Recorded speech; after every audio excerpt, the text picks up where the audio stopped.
بسم الله الرحمن الرحيم الحمد لله رب العالمين والعاقبة للمتقين والصلاة والسلام على سيدنا محمد وعلى آله وصحبه أجمعين Dünyanın her qaysı joylaridagi Uyg'ur qarindoshlarim sizlarga Allohning salomı va omonligi bo'lsin. Navbatda biz hammamiz o'rtaq bir tuyg'uda, o'rtaq bir seg'inish ichida yashayapmiz. Bu hammamizda bor. Chet eldagi qarindoshlarimda bor. Vatandagilardami bor bu seg'inish. Bu nima seg'inish desak, vatanimizningki seg'inish, vatanga bo'lgan muhabbat.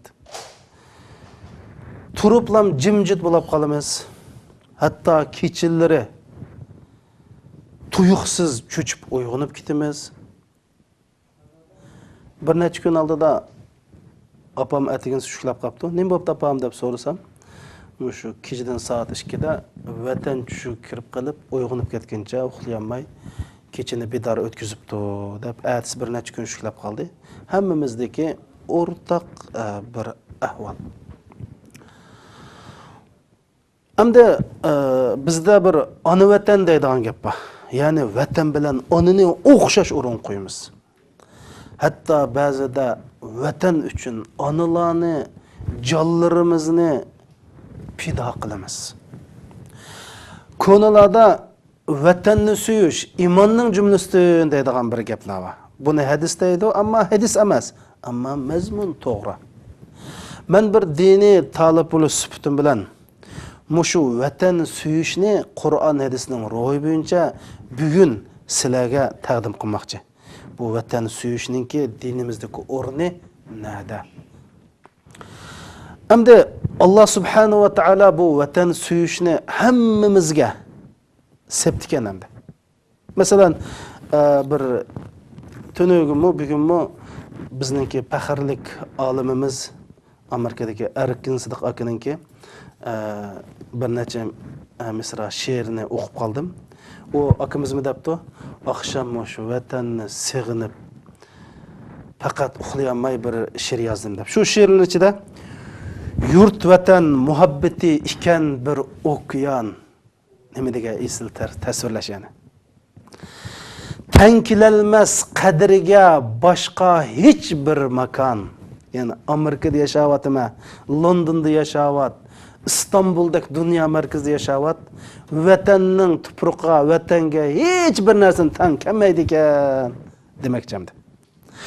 Tuyg'ular seg'inishdan yasar bir vulqon. Kelmaydi ekan chin baxt sensiz vatanim deb yozibdi Erkin akam. Mana bu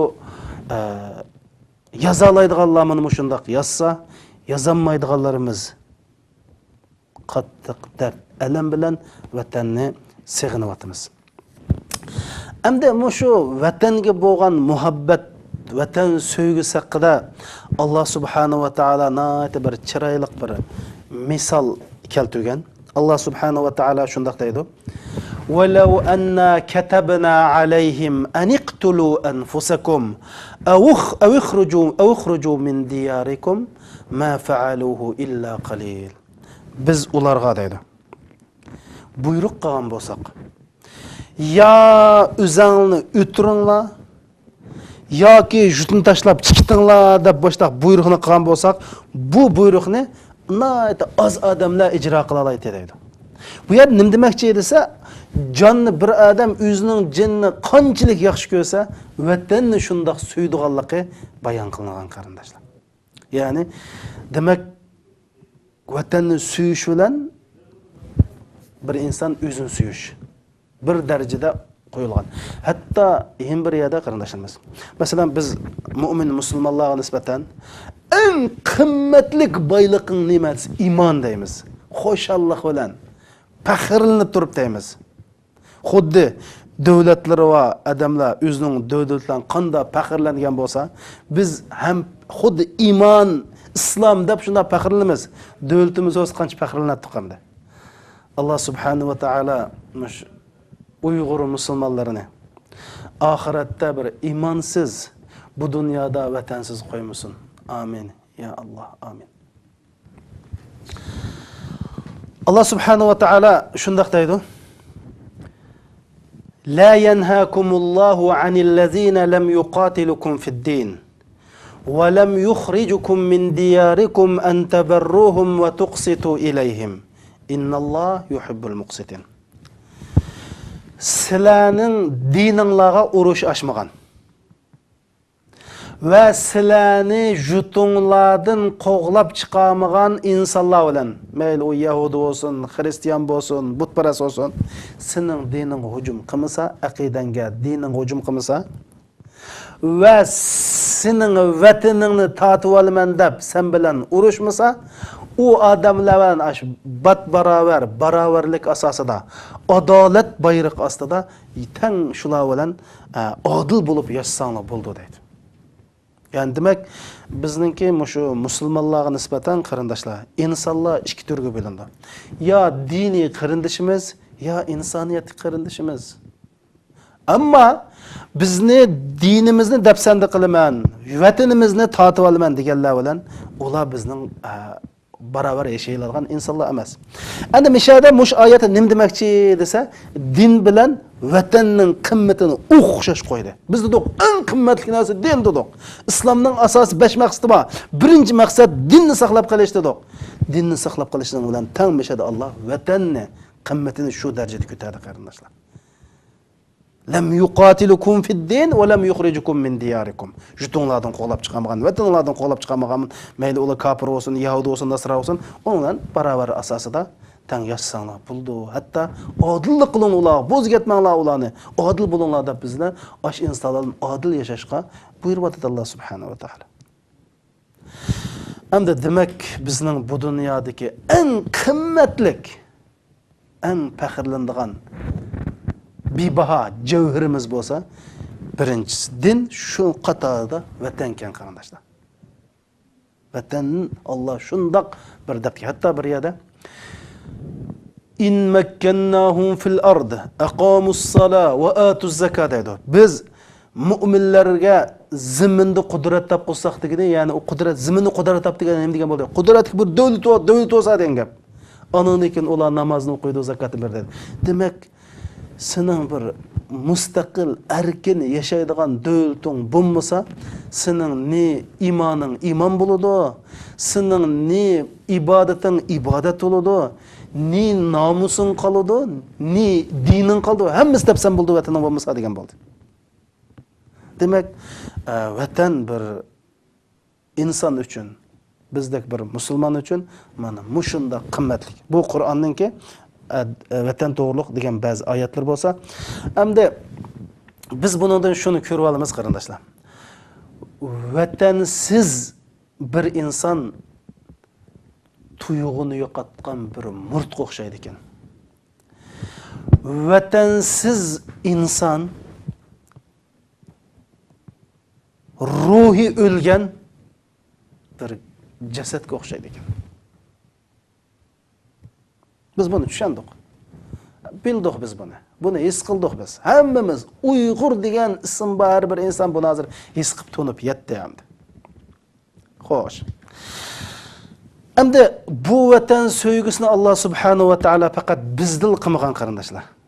Hatto uchar jonivorda, yerda o'mlab mangdigan hayvonlarda hammasi tiqib ekan.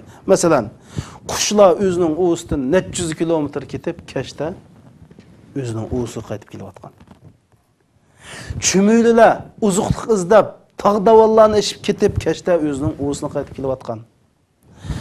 Hatto bir beliq bor ekan, bu beliqni onasi cho'qim shu tatliq suv tug'ish kerak ekan. Shu dengizdan necha ming kilometr yo'lni besib, bir daryoga berib, dengizdan daryoga chiqib, shu yerda tug'di ekan.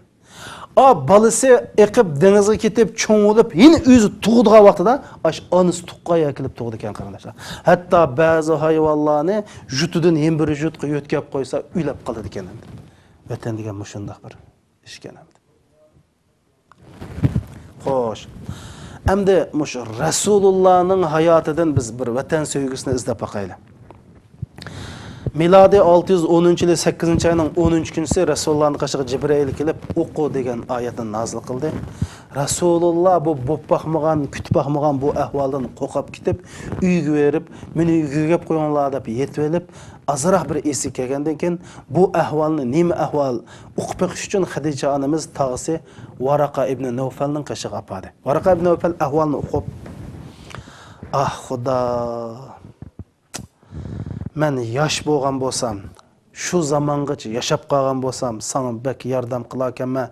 Sana kofirlar mundaq ishlarni qildi deb bir muncha Rasulullohning beshiga kelgan baloyi ofatni so'zlab qilib, jumladan seni vataningdan qo'lab chiqirdi deganda Rasululloh hech qanday bir baloyi ofatga parvo qilmay, shu yerdagi vataningdan qo'lab chiqirdi degan so'zga avahum mukhrijiyya aw mukhrijiyahum ular meni vatanimdan qo'lab chiqaram ekan deb vatandan ayrilishga, ya'ni ayrilishninki bundan bo'lib ketamu deb ketdi Rasululloh. Debdi enim dedi. Shundaq seni vatandan qo'lab chiqardi. Chunki bu sendek yo'lda mangan odamlarning hammasi mushundaq ahvol duch kelgan deb. Shuning Alloh subhanahu va taolo Qur'oni Karimda bu vaqalikni bayon qilib shundaq deydi: "Va qalallazina kafaru li rusulihim lanukhrijannakum min ardina aw lata'udunna fi millatina." Yani burunqi kafirlar deydi. Ma tarixdagi bir davomlashib kelayotgan bir haqiqat qarindoshlar. Kafirlar o'zining payg'ambarlarga ya bizning dinimizga kirsa, biz mangan yo'lda mangsa, bo'lmasa jutungdan qo'g'lab chiqaramiz deb ekan. Bütün kafirlar Alloh avatgan 124 ming payg'ambarga mushun deb ekan. Ammo xo'shallanarli xiri Alloh bularga nima deb javob berdi qarindoshlar? Bu mu Allohning bizga bergan bishorati? فأوحى إليهم ربهم لنهلكن الظالمين. Kafirlar payg'ambarlarga ya bizning dinimizga kiringlar, ya jutlimizdan qo'lab jutinglardan biz jutlardan sizlarni qo'lab chiqaramiz degan joyda Alloh payg'ambarlarga vahiy qilib, chuqum zolimlarni biz halok qilamiz dedi qarindoshlar. Valloh, Alloh bilan qasamki, biz sabr qilsak qarindoshlar. Aş vatanni qo'ldan berib qo'ygan jinoyatlarimizga tövbe qilsak. Aşı vatanni qo'ldan ketkizib qo'ygan savallikni tuzatsak. Alloh bizga va'da qilib nima deydi? La nuhlikanna zolimin. Zolimlarni chuqum halok qilamiz deydi. Ma oxiratga emas, mush dunyoda Alloh halok qilmadi dedi qarindoshlar. Buningga biz ishonamiz. Ve şundaqla man o'xshash iymon etgan musulmonlar biz buning ishonamiz. Shuning uchun beshimizni tik tutib yashaymiz. Faqat vaqt masalasi qarindoshlar. Zolimlarning oqibati boshqalarning vatanini tatib olgan, zo'migarlik qilgan, o'zining vaqtlik kuchiga tayinib turib Allah'ın dinini ve mümin musulmonlarni depsende qilgan kafirlarning oqibati halokat. Bu Allah'ın ki bütün peygamberlerge la evha ileyhim rabbuhum la nuhlikanna zalimin. Allah şu peygamberlerge vahiy qilib dedi ki zalimlarni chuqum halok qilamiz. Ey Allah, biz Allah'a deylik qarindoshlar, dua qilaylik. Ey Allah, zalimlarga to'g'ri bizning hozir kuchimiz yetmedi, ammo sening kuching yetdi ey Allah. Musa aleyhisselamның pir öngü kuchi yetmegen vaqtida Allah'ның kuchi yetken. Allah'ның kuchi yetidi. İnşallah yetidi. Şunun için bu bizga xush bisharat. Demek biz şu payg'ambarlar beshidan kechirgan ahvollarni yashayapmiz. Xo'sh. Shundan payg'ambar alayhisalom payg'ambar bo'lib 10 yil da'vat qildi.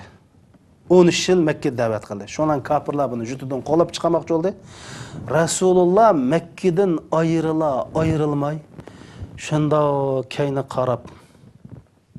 Ma atyabuki min balad. Ve ahabbuki iley. Lawla qawmuki akhrajuni ma sakantu gayrak. Ya Allah, Rasulullah. Nimde de bilemezler arkadaşlar. Nime degen güzel şehirsen ey Mekke. Sen dünyadaki zemindeki qalbimga eng yaqinlik zimin sen. Navada qavming mushu Makkaliklar meni qo'g'lab chiqarmagan bo'lsa, Alloh bilan qasamki hech qanday ketmagan bo'lardim deb mana bu iboralar bilan vatanga bo'lgan samimiy muhabbatini ajoyib jushqun ruh bilan ifodalmadim qarindoshlar. Ma atyabuki min balad. Nima degan go'zal shaharsan. Meni chiqarib o'tmagan bo'lsa, hargiz boshqa yerda ketmaydim emasmi dedi. Shundan bilan mush Juhfa degan Rasululloh hijratni davomlashtirib Juhfa degan keldi. Juhfa degan kelgan vaqtida Allah subhanahu wa ta'ala'ninki tövendeki ayet nazil oldu. İnnellezî farada aleykel Kur'an leradduke ila mi'ad. San Kur'an'daki ahkamlarını, Kur'an'ı nazil kılıp onunda nurgun ahkamlarını farz kılan Allah seni vədi kılınğan yerge kayturdu dedi. Yani Kur'an nazil kılan Allah seni aşağı kayturdu dedi. Tefsir şunas. İmam Nasafi rahmetullah aleyh bu ayet tefsir kılıp yani ey Muhammed hatırcan bol jutuğun kayturma dep Allah Resulullah'ın jutuğu boğan muhabbetiga jutuğu boğan sığınışqa Allah cevap kayturup hatırcan bol dep Medine'ge bağmay turup Juhba'ga bağa vaqtida muş ayet nazil boldu qarindoshlar. İnşallah bu ayet bizge mi inşallah buludu. Allah bizge xuddi ey Uyg'ur xalqi sabr qilinglar. Hicretinlarni davomlashtiringlar. Haqqoniyat yo'lida hargiz bosh egmanglar. Silni chuqum zimininglarga, yurtinglarga qaytirmaymiz degan oyat bu qarindoshlar. Biz bilsak, shunday oyat bu. Har qanday jutudan qo'llangan zolimlar tarafidan juz tortilganlarga berilgan yana bir xush bishorat. In laraduka ila mi'ad. Jutudan qaytirmiz. Rasululloh Madinaga keldi. Kilip yeni jutunu sığınıp ey Rabbim kalbimge muş Medine'nin utunu Mekke'nin utudek bir silivesen hatta onun da mı eğir muş Medine'nin muhabbetini muş kalbimge silivesen dep Allah'ı dua kıldı. Demek sil bizga nisbatan qarindoshlar. Sil biz nisbatan shunday bir silish to'g'im keldi. Hatta Rasululloh mushu Madinaga barakat aloqig'ini ya Allah. Madinadan vabo kasalni jiroq qilg'in ya Allah. deb Madinaga ko'p duo qildi.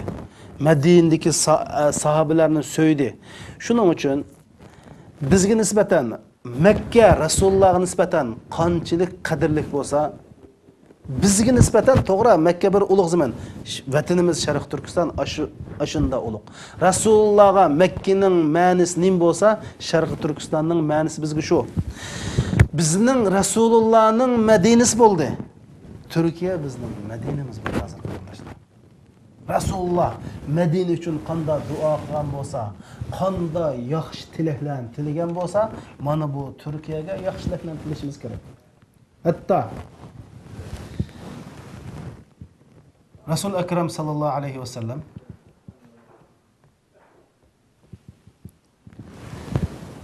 bütün sahabelarga Allohdan mush Madinaning o'tini shu sahabelarning qalbiga silish qiladi qardoshlar. Turkiya bo'lsa bizning ajdodlarimizninki qon jon badani kelgan davlat. Ajdodlarimiz burun kelgan, biz keyin keldik. Bu bizning davlatimiz. Shuning uchun bu davlatni qo'g'dash, bu davlatni suyish har bir Uyg'ur mu'min musulmonlarning majburiyati deb qarayman. Makka Rasulullah'ning qini tükülgen joy, uni yaxshi ko'rdi. Madina Rasulullah'ning beshig'i en kunchib, hiç bardigan chog'ida ye topolmaganda Madina Rasulullah'ni qo'ydan oldi. Shuning uchun Madinani yaxshi ko'rdi. Bizga bu o'xshash qarindoshlar. Ba'zi tuzkor, nankor odamlar ma Turkiyaga yomon ko'z bilan qarayotgan insonlar bor. Allohdan qo'rqsuldi. Qani bulardagi insof, qani bulardagi vatan so'ygisi, ma Turkiya turklarning zimini. Biz turk. Bunu bilishimiz kerak qarindoshlar. Turkiya musulmonlarning zimini. xuddi bizning vatanimiz musulmonlarning bir tuprog'i bo'lgandek, u yerda yashayotgan 30 million Uyg'ur musulmonlari dunyo musulmonlarining bir qismi bo'layotgandek, mushu ahvol. Shuning uchun biz bularni yaxshi tushunishimiz kerak. Xo'sh. Endi bu Rasulullohninki Madinaga bo'lgan muhabbatini deb qoldik. Buni Imom Buxoriy naql qilgan bir hadisni qasanglar demakchi. Mush Rasululloh safarga chiqib Madinaga shunda yiqilishib Madinaning tomlarini ko'rgan chaqda deydi. Miniyotgan itining yoki to'gisining biqini tepib, "Chiqdik chu, voy menga otni chu" degandek oshib oldiraydi deydi. Shundoq Madinaning ichiga kirsa, Uhudga qarab, "Hada jabalun yuhibbuna va nuhibbu." Mana bu Uhudni biz qalbimizdan suyimiz, u bizni suydi deb ketadi. Hammasi Madinaga bo'lgan muhabbat qarindoshlar. Siz biz nima ishqotimiz qarindoshlar. Men bir dars so'zladim. Biz Turkiyaga biz beshimizdan zulmning ko'tarilishi uchun o'zaro zulm qilmaylik, shu qadar Turkiyaga zulm qilamiz desam, ba'zi qarindoshlarimiz Turkiyaga qanday zulm qildik deydi. Turkiyada tozliqqa diqqat qilmay. Turkiyadagi ommaviy adab axloqqa diqqat qilmay. Turkiyada qo'shnilarimizga azor berib, ularning xotirjamlikni buzganligimiz Turkiyaga zulm qilmoqda. Buni inshaalloh keyin deyishamiz. Shunda qilayotgan qarindoshlarimiz bor. Rasululloh mana shundaq Madinaga kelib, qaranglar, Madinaga mushuni hada jabal yuhibbuna va nuhibbu. Bu tog'ni biz yaxshi ko'ramiz, bu tog' bizni yaxshi ko'radi. Ya'ni shu Madinaga bo'lgan muhabbati. Demak, ya'ni bu dinimizningki qarindoshlar mushu vatanga bo'lgan muhabbatning naqadar yuksakligini ko'rsatdi. Hatto mushu bir hadis bor. Asil ibn al-Ghaffar, Asil al-Ghaffar radhiyallohu anhu, Ghaffar qabilasi bo'lgan Asil degan bir sahabe Makkadan Madinaga keldi. Kelib Oysha onamizning qashiga kirgan vaqtda Oysha onamiz "Ya Asil, kayfa tarakta Makka?" deb so'radi. Asil Makkani qandara qalat qo'yib keldi, ya'ni vatan qandara deb so'rabdi. Asil radhiyallohu anhu Makkani tasvirlashga boshlagan chaqda Oysha onamiz Asilni to'xtabdi, "Ma demaydigan Rasululloh kelsin" dedi. Shuning bilan Rasululloh kirgandan keyin "Ha, Asil endi Makkaning ahvolini degina" debdi. Asil radhiyallohu anhu Makkaning ko'chinlarini, xushpuroqlik o'simliklarini tasvirlashga boshladi. Rasululloh nima debdi? "Da' ya Asil, da'il quluba takir" debdi. Asil ma yuraklarni joyida qo'y, teshiq chikatmiz, ma yurak qabidan chikatmiz deb ketdi. Ya'ni Rasulullohning bu vatanga bo'lgan muhabbati. Biz Rasulullohning shu ummati, demak vatan suyishning o'zi payg'ambarning ishi qarindoshlar. Mana bu shunday vatan sevgisi bizning dinimizda buyuk payg'ambarimiz Muhammad sallallohu alayhi va sallamda bo'lgan. Hatto men sizlarga dey qarindoshlar, islom dinidagi eng ulug' ibodatlarining birisi jihad. Bu jihad musulmonlarga 3 xil holatda farz bo'ladi. Shuning birisi vataninga tajovuz qilinsa jihad farz bo'ladi. Shuning Alloh subhanahu va taolo Qur'oni Karimda وَمَا لَنَا أَلَّا نُقَاتِلَ فِي سَبِيلِ اللَّهِ وَقَدْ أُخْرِجْنَا مِنْ دِيَارِنَا. Biz nima deb Alloh yo'lida jihad qilmaydi ekanmiz, biz yurtlarimizdan qo'g'rab chiqarilgan bo'lsak. Demak, mushu eng ulug' ibodatmi? Ona vatanni qo'g'dash uchun farz qilindi qarindoshlar. Yana desak, bu vatanga bo'lgan muhabbat Qur'oni Karimning har bir oyatlarida, Rasulullohning butun hayotida vatan muhabbati ajoyib gavdalangan. Xo'sh, endi boqil hammamiz vatanni suyamiz. Vatanni suyish shariatda cho'ng bir fazilatlik, go'zal bir ish. Endi vatanni suydik. Endi qana qilamiz qarindoshlar? Shu so'ygan vatanimiz uchun nima ish qilamiz? Shu bizga Bizninki şu yerda unutulusuz aslimiz var. Ballık devrlerimiz var. Şunda baxt yaşagan vaqtimiz var. Hatta Rasulullah bir kiselni yoki bir kichik volni davolasa yoki shu balning ig'izlandursa azroq zaminning tuproqini ilib tükürük bilan aralashtirib balning ig'izini surib qo'ygan vaqalik ba'zi kitoblarda kelgan. Aşındak kesel davalığına Resulullah'cığım. Bedenin tüpürüqi hatta keseligim dava. Ya Allah. Şu vatan üçün biz neyim qilishimiz kerak qarindashlar. Men buna bir material ko'rib edib, mundaq bir ahvolni ko'rdim.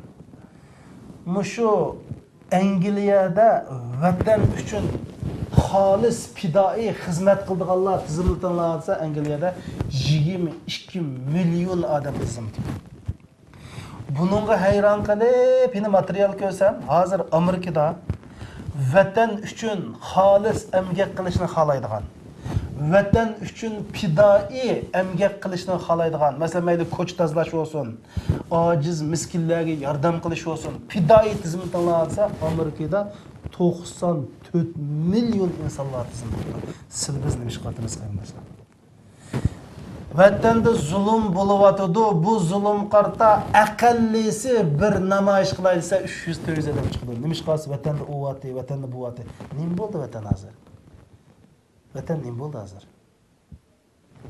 Chiqqan, chiqmagan. Mendek so'zlagan, so'zlamay uyning bulung'ida yetib olganlarning tuqqanlari nerda hozir? Qachongacha shunday g'aflatda yashaymiz? Qachongacha dushmanning rahim qilishini kutib yashaymiz? Bu qaysi dinda bor? Qaysi vijdonda bor bu? Qaysi bir mantiqida bor bu? Qaysi bir aqlda bor bu?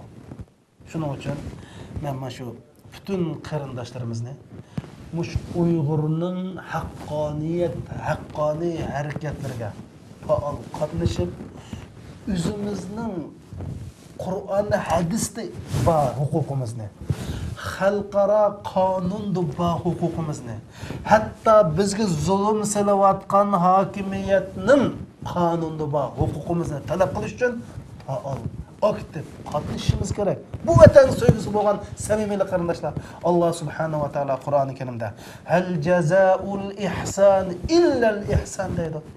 Yaxshilikning mukofoti yaxshilik bo'lishi kerak deydi.